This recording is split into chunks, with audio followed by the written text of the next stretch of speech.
कुश्ती कला स्टेशन में बहुत दिनों से इसी जगह किसानों ने हमेशा रेलवे ट्रैक को रोका है। इतिहास है यहाँ का।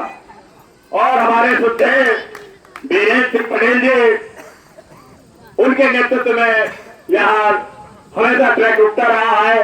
और जब भी किसानों की समस्या बढ़ चढ़कर हुई है, मुखर होकर यहाँ पंचायत हुई है और पंचायत का मैसेज यहाँ से दिल्ली तक गया साथियों, चुका गया है। और इस फितूर में न रहे यहाँ का प्रशासन की यहाँ कभी हुआ नहीं। यहाँ दसियों साल से होता चला आया है। जब जब किसानों की समस्या है उनके सामने ही यहाँ के किसान नेताओं ने ट्रैक को बंद किया है। और हमारे अगुआ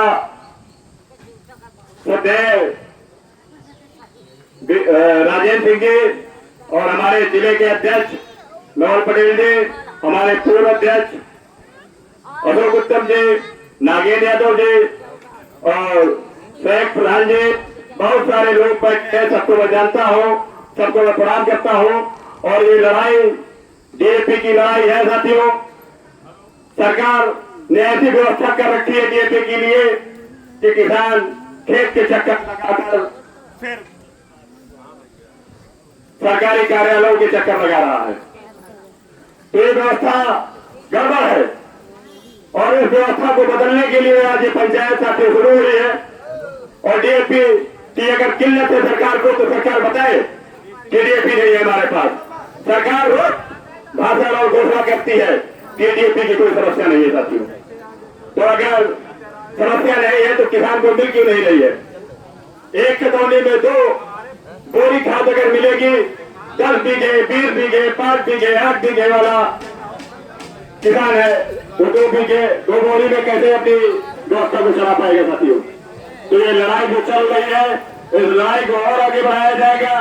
और सरकार का अगर नियंत्रण नहीं है डीएपी बांटने में, तो हमारे किसान नेताओं को भी लगाए ये लोग डीएपी बंटवाएंगे साथियों। ये चाहे समितियां हो या फिर चाहे सरकार के बड़े गोदाम हो, वहां भी लगकर किसान लगकर बंटवा सकता है डीएपी।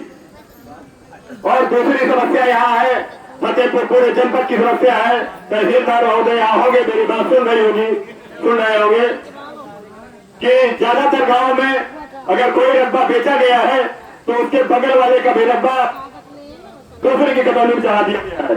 ये एक बहुत बड़ी समस्या है। मैं 100-200 समस्याएं नोट कर चुका हूँ अपने अभी 2-3 महीने में। ज्यादातर कटौनियां कटौनियों का रकबा बदला हुआ था। तो एक बड़ी समस्या है। उसमें कानून गो और लेखपाल जी उस किसान से 1000-2000 रुपए लेते हैं, तब उसकी कटौती सही करते हैं। तो ऐसे किसानों की हजारों की संख्या है।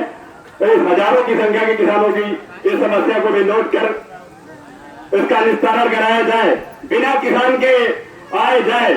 क्योंकि किसी खतौनी में जीरो चढ़ा दिया गया है, तो खतौनी जीरो कैसे हो सकती है?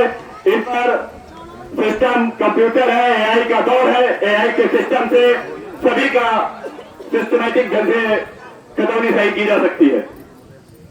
और बिजली की बड़ी समस्या है। अभी रोस्टर में चलेगा, किसी को 6 घंटे सप्लाई मिलेगी, किसी को 7 घंटे सप्लाई मिलेगी।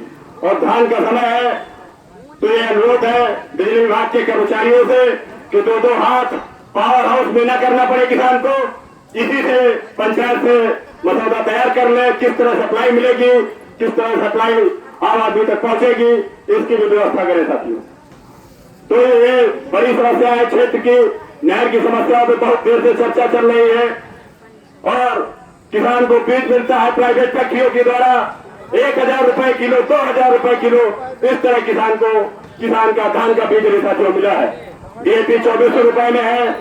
और सरकार ने एक और बड़ी बात होगी, टेलीकॉम कंपनियों की, राघव चड्ढा थे वो कभी कभी उठाते थे कि 500 रुपए का एक रिचार्ज है एक घर में, और हर घर में 4 फोन चलते हैं साथियों। और 4 फोन चलने का मतलब कि पहले तो 50,000 रुपए खर्चा करेंगे, तब 4 फोन खरीद के लाएंगे। और साल में 1 फोन जरूर बर्बाद होता है, ये तय है, सबके घरों में बर्बाद होता होगा, टूट जाता है, खो जाता है। तो ये बहुत बड़ी कंपनियों की चाल है और इसमें सरकार शामिल है। क्योंकि सरकार ने सिर्फ टेलीकॉम कंपनियों में सिर्फ पहले 5-6 कंपनियां थी, वोडाफोन, एयरटेल, बहुत सारी कंपनियां थी। सरकार ने सिर्फ 2 कंपनियां कर दी है कि ताकि कोई कंपटीशन न रहे। दो लोग हैं, मिल बांट के पूरे देश को चला लेंगे साथियों। तो ये एक बहुत बड़ी समस्या है। ये करोड़ों रुपए हमारे आपके गांव से जा रहा है। अगर इस बात को गंभीरता से आप लोग समझते होंगे तो करोड़ों रुपए टेलीकॉम कंपनी हमारे गांव से उड़ा रही है। एक टावर लगा है लोहे का अकेले, और वो करोड़ों रुपए वसूलता है। कभी जोड़ के देखिएगा आप लोग। तो आप लोग इस क्रांतिकारी धरती पे पूरे जिले के कोने कोने से आए हैं, सभी का स्वागत है। और इस आंदोलन को जब तक अगुआ चलाएंगे हम लोग उनके कंधे से कंधा मिलाकर लड़ेंगे साथियों। और जय जवान, जय जवान, जय हिंद, जय भारत।